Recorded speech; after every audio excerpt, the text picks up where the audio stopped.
questions, aims, objectives, and hypotheses in research. So first start the objectives.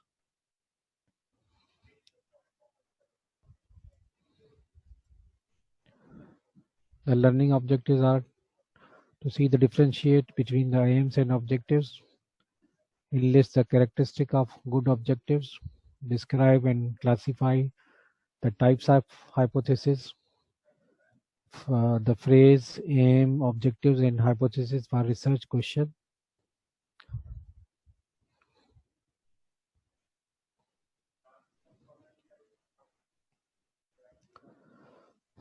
So in any type of research, when you go for any type of research, you have to do some preparation. So prerequisite is very important.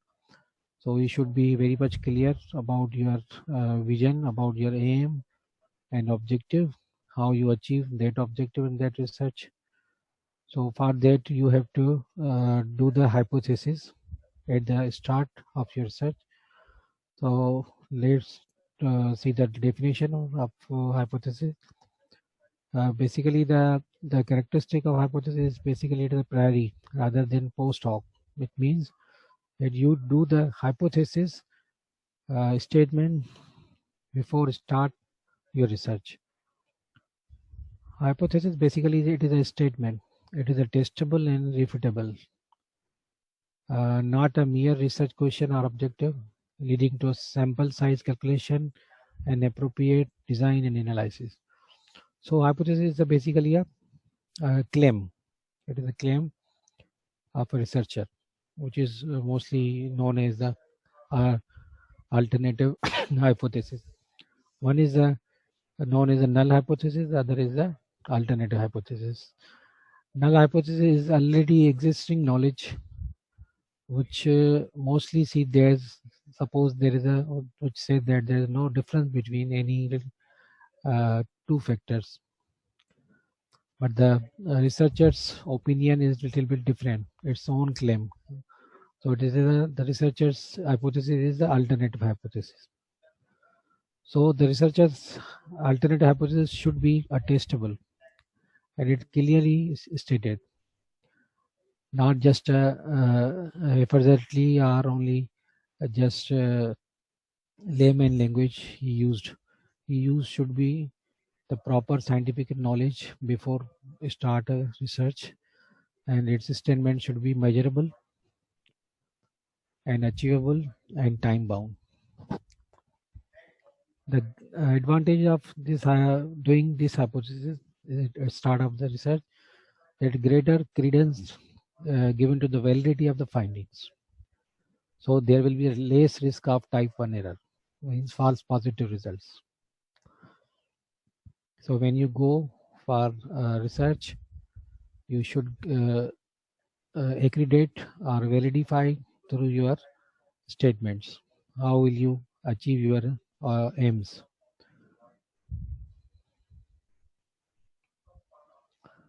The research definition are many definitions. One of is that research can be defined as an attempt to derive generalizable new knowledge by addressing clearly defined questions with a systematic and rigorous method. Here the word use generalizable. The generalizable means when you do research on a small sample, and from that sample you do the analysis, and that analysis will be generalized to the whole population.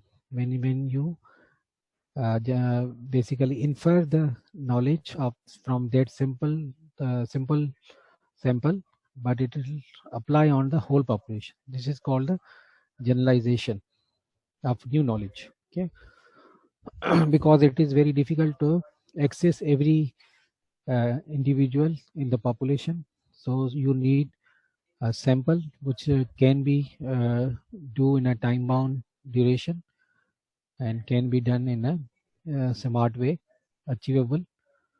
So when you apply that knowledge of that sample and you want to infer that knowledge on the whole population or some specific population. Then the question with the systematic and rigorous method means scientifically you should follow some methods and some steps, scientific steps, which is called the systematic, and rigorous means you do at the right time and choose the right type of things when you do the data collection or other analysis.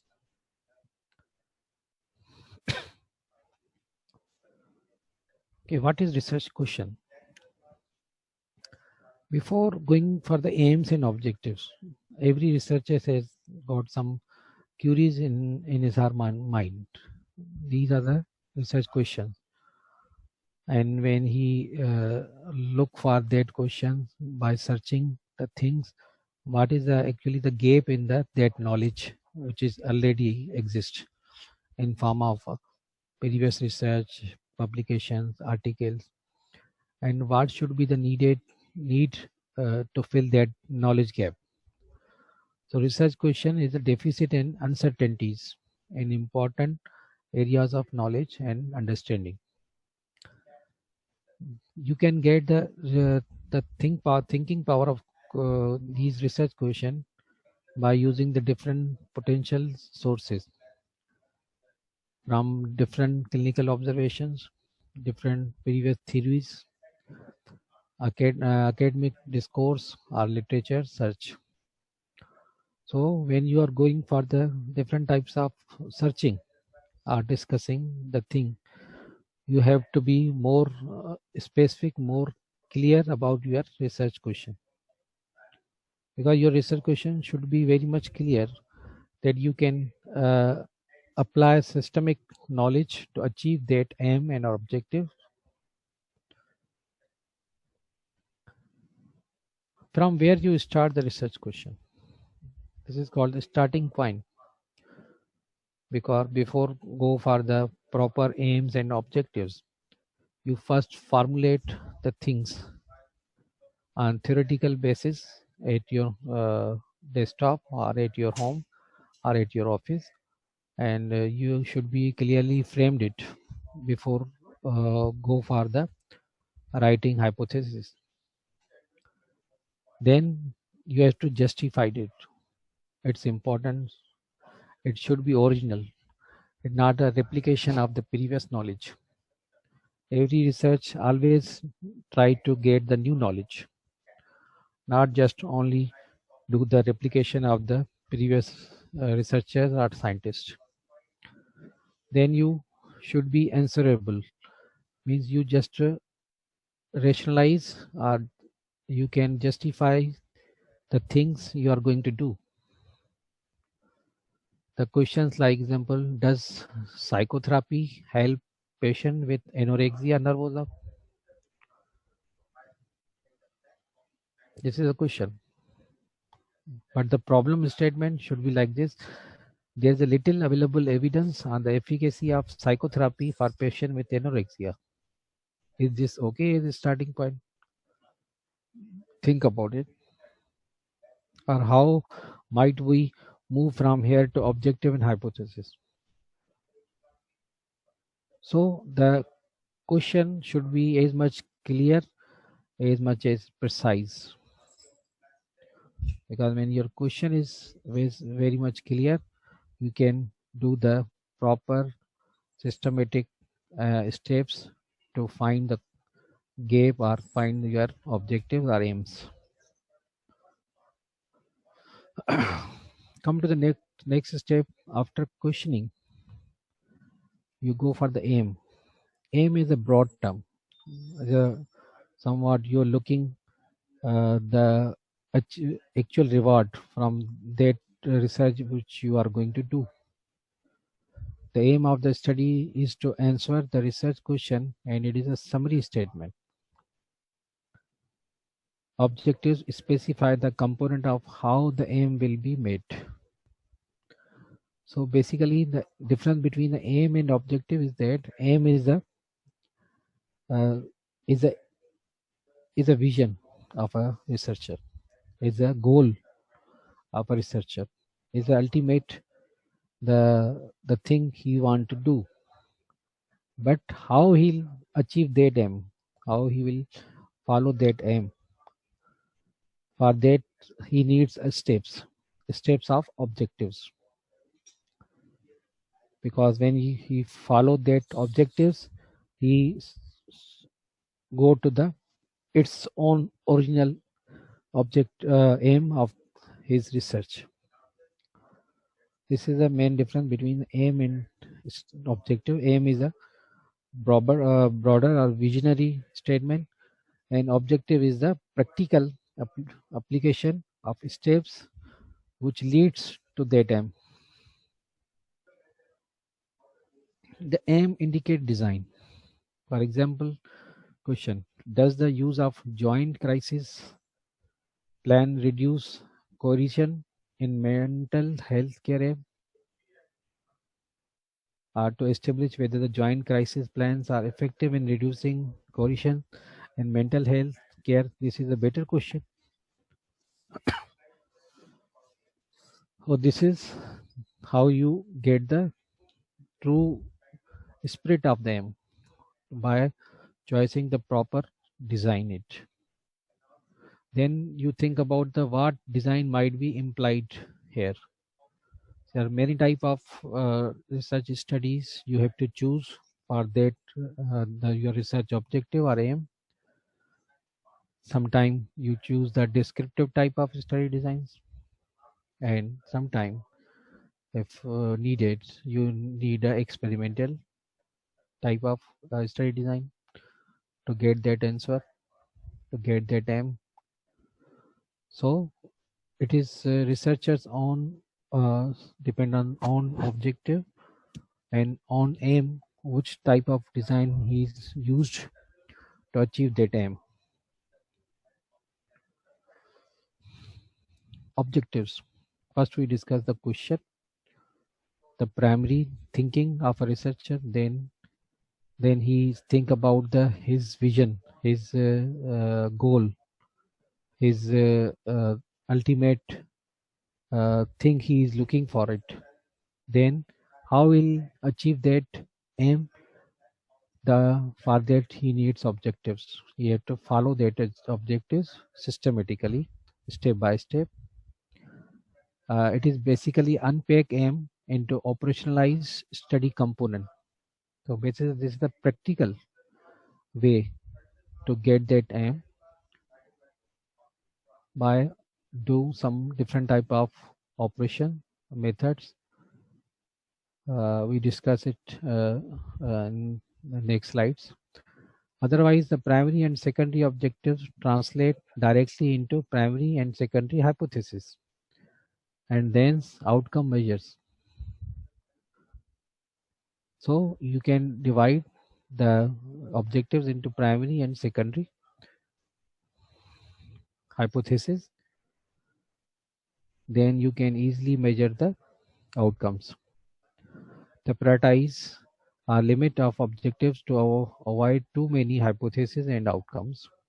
So you have to give priority to be specific to limited achievable or measurable type of objectives you can achieve at that step, or present them in activate language, the quantity to the determine. So you can use a different type of terms, like in descriptive type of study you have to use the different languages, but for experimental type of study you have to do a different type of languages or words you used for your objective or aim. See here the difference between the aims and objectives. Aims is a broad statement of desired outcome or general intentions of the research. The aim emphasizes what is to be accomplished. The aim addresses the long-term project outcomes and do not need to be numbered. So it is basically just like the goal of a researcher. So it does not give how much step of number step you are going to do. It is your objective, your goal to achieve that. But on other hand, the objectives are steps you are going to take to answer your research question.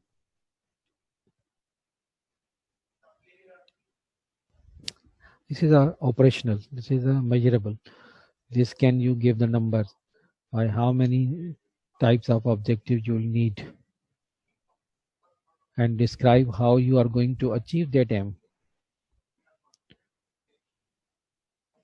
and address the more immediate project outcomes.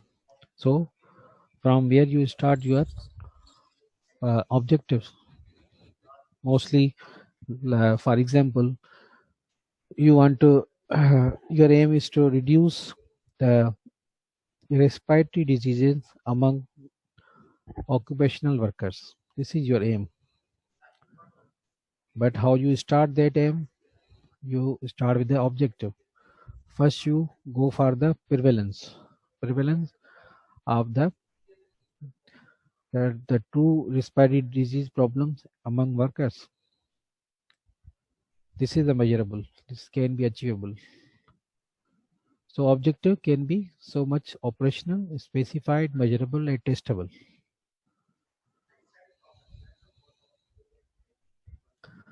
Then are you usually numbered and may be classified into primary and secondary objectives. So first primary, you go for the prevalence, then you go for the looking the factors which is actually affecting the workers' health or respiratory things. So this is your secondary.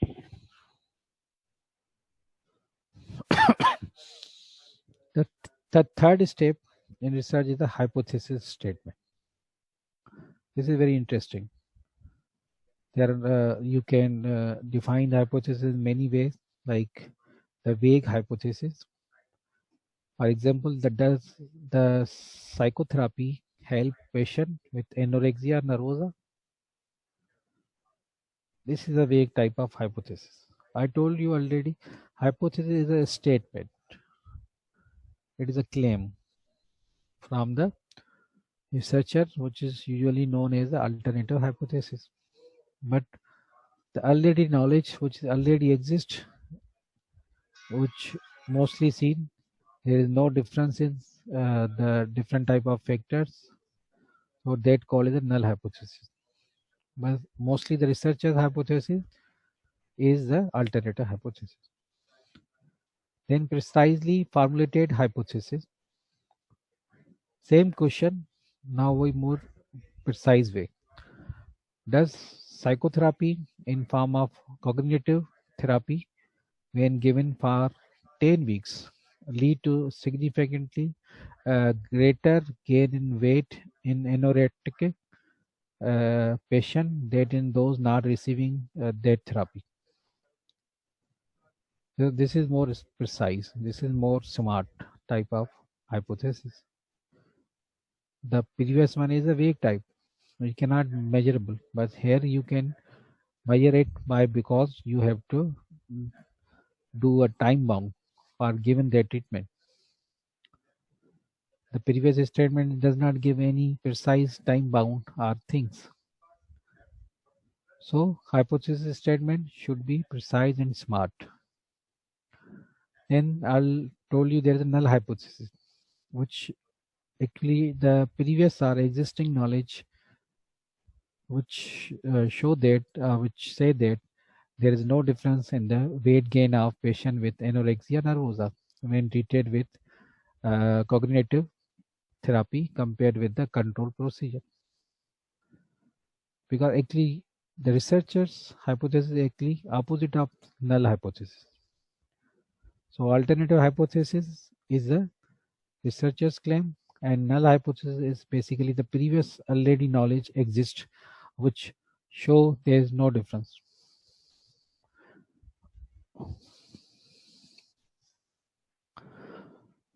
So you should be very clear about to see the difference between alternative and null hypothesis.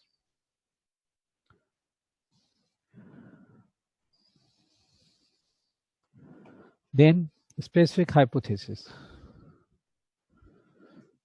The base population, patient groups or subgroup, context, etc., interventions, and the counterfactual treatment as usual, placebo effect. Then duration, dose, delivery. This is more specific type of hypothesis would give you exact type of treatment, dosage, durations, and application. The outcomes observed over that what period or at what time. So these are more specific type of question. Would exactly see the exact steps to conduct data objectives. Then you see the effect size of the sample, subgroups analysis, and any interactions to be tested. Generally, secondary hypothesis. So secondary hypothesis means when you get the primary hypothesis and when you are going that process, you find out that some things also contributing or interfering with that two factors.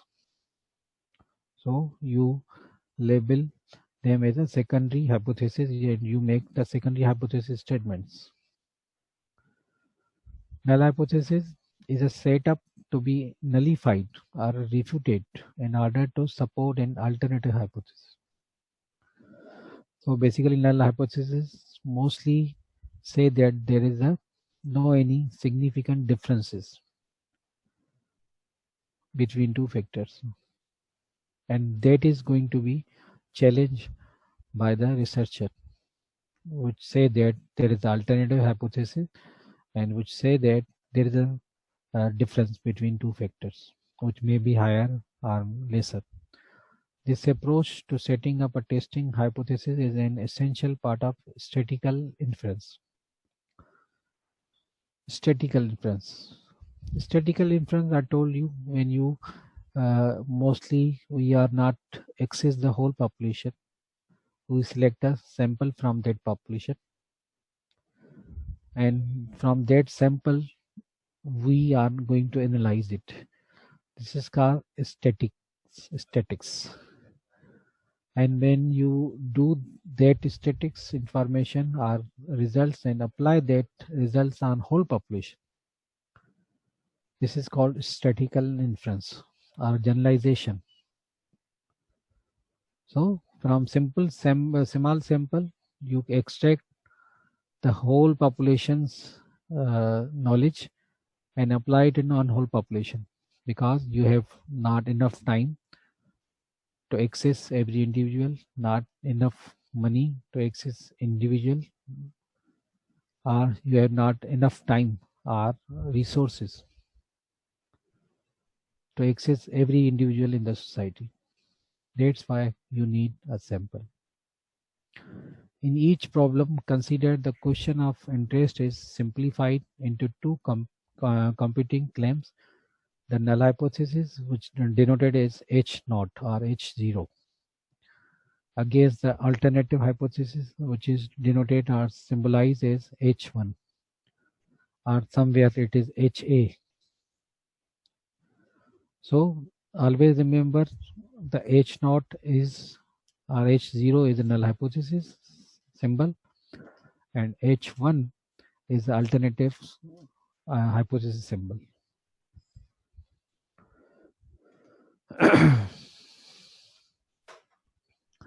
Null hypothesis, when used, the null hypothesis indicate there is no phenomena, any observed difference arising from chance. These two competing claims hypotheses are not, however, treated on equal basis. A special consideration is given to the null hypothesis. So it is basically you can say which the claim which said there is no difference, and when you are the researchers challenging that the previous claim. So his statement or his hypothesis is alternative. The H naught presumed true until statistical evidence. A hypothesis test indicate otherwise. So basically whole research or mostly of the research are we are going to do the hypothesis testing. One descriptive type of research mostly generate the hypothesis for getting the new knowledge or advancement of that knowledge, and gives it is the foundation knowledge in the descriptive study designs, like case control studies, case series, case reports, ecological studies. These give the basic fundamental or information, which is actually not the hypothesis testing, but it is a hypothesis generation. When you do the hypothesis generation, now you go for the testing it by applying different type of analytical study designs, like case control and cohort, or in more advanced phases you go for the experimental.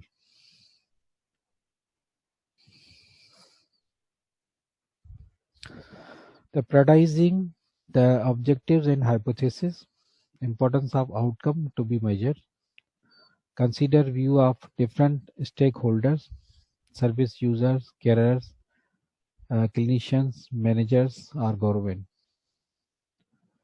So when you go for the objectives and hypothesis, you will see which group of people will get the benefit from that research. Some research are the more beneficial for the public, especially in public health. Some things are to be beneficiaries for the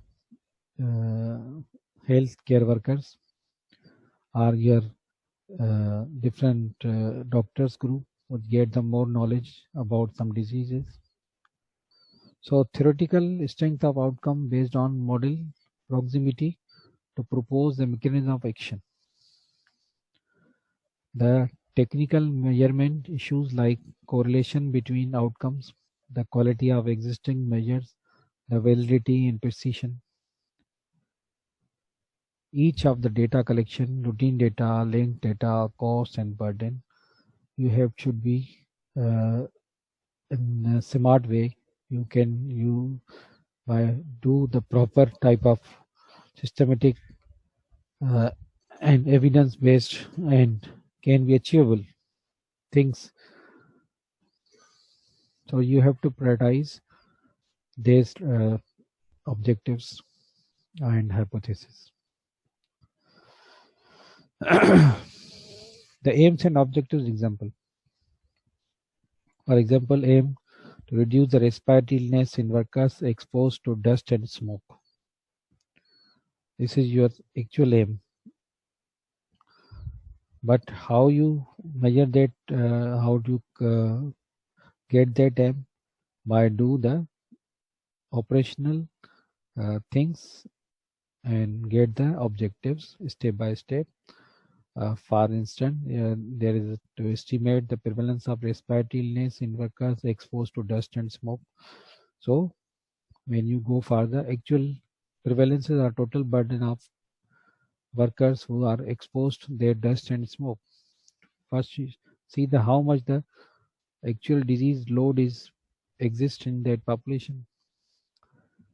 Then you go further.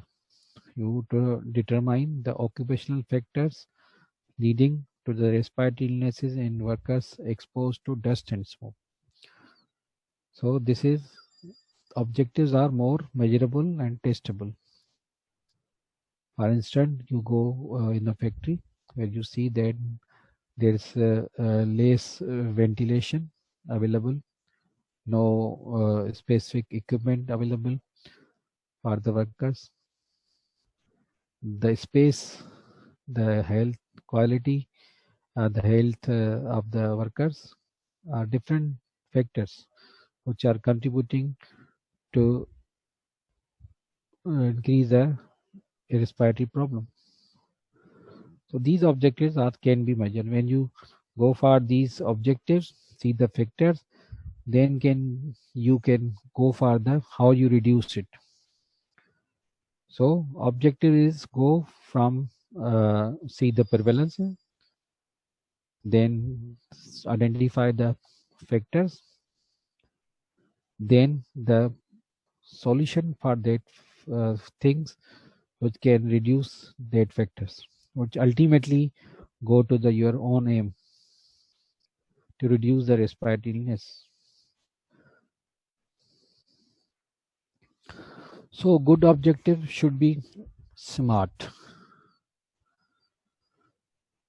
SMART means specific, S for specific, M for measurable, achievable, relevant, and time bounded. So good objective should have these qualities. It should be specific, pinpoint specific, or precise. Then measurable, you can do the different techniques to measure it. Achievable, it should be practical, it can be achieved. Relevant, the things you used in that thing, it should be relevant, means it is should be acceptable to that community or workers or individuals, and should be time bound. So time is very important. I give this exercise objective to see that to estimate the proportion of incomplete abortion that are induced in hospital-based setting in Saudi Arabia. So you think that this statement is a SMART statement. On applying this things, SMART, it should be specific, measurable, achievable, relevant, time bound. So this question, this aim is specific? No, it cannot define the actual the location, which hospitals, urban, rural, province. It just say the whole country. So it is not a specific.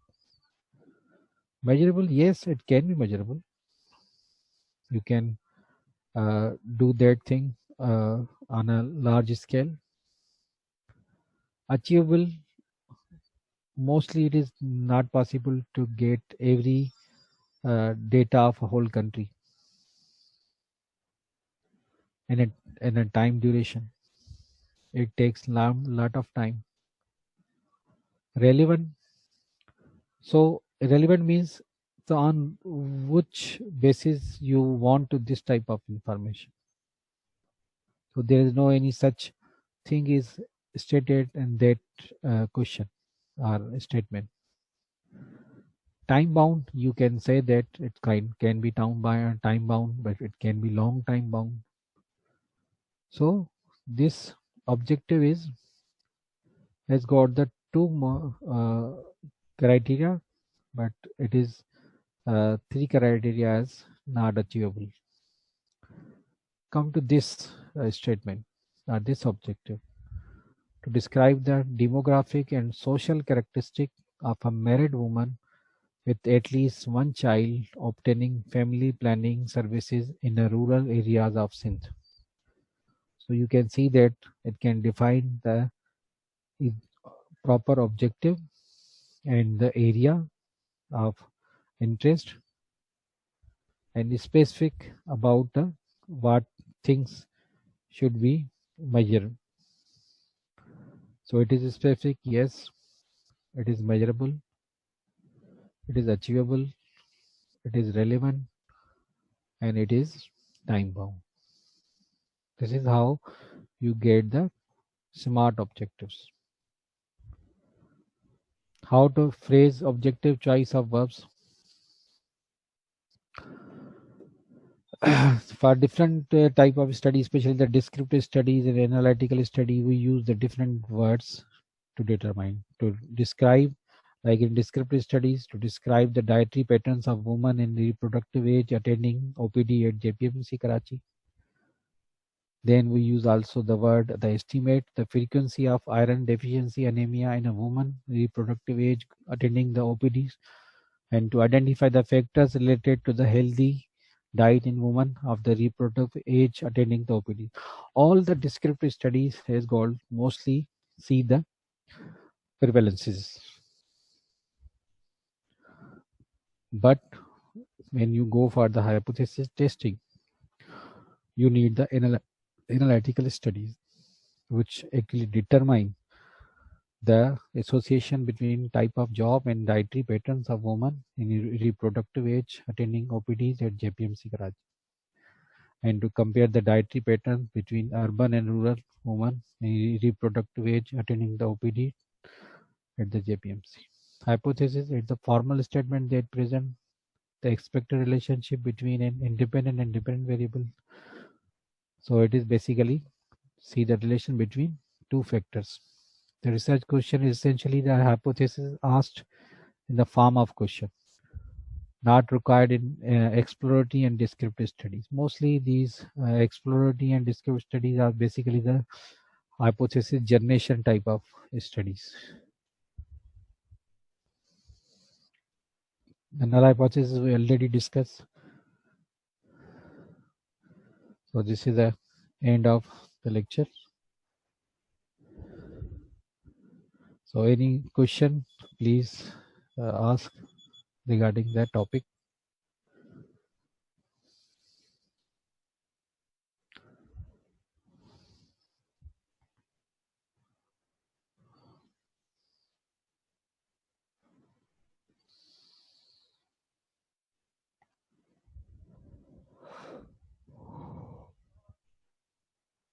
इसमें cheating का है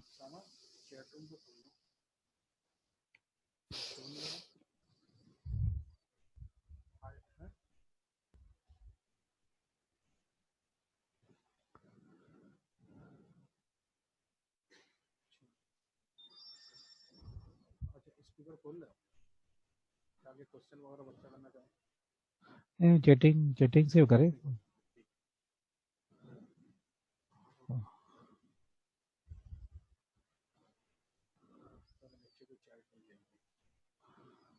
सही है देखते हैं हाँ आ गए और डॉक्टर मुनज़्ज़र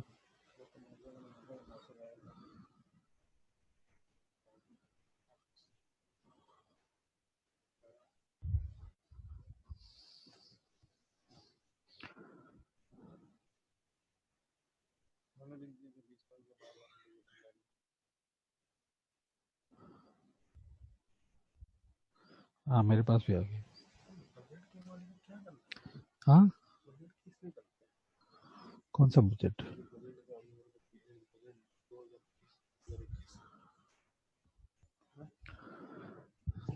नहीं किस type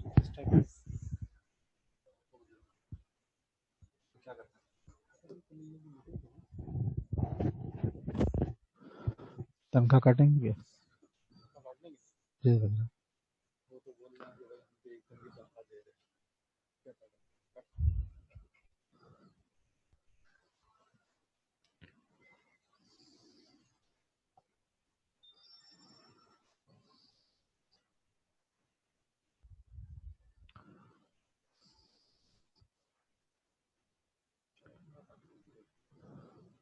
Hello.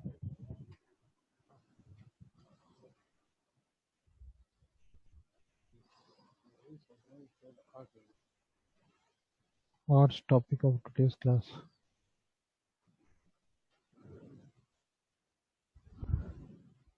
Actually, the topic which was given today was air pollution, but the air pollution was already done in the previous week. So actual topic is the aims and objective and hypothesis regarding the research. So today's topic is this, and this is actually the air pollution is a printing mistake.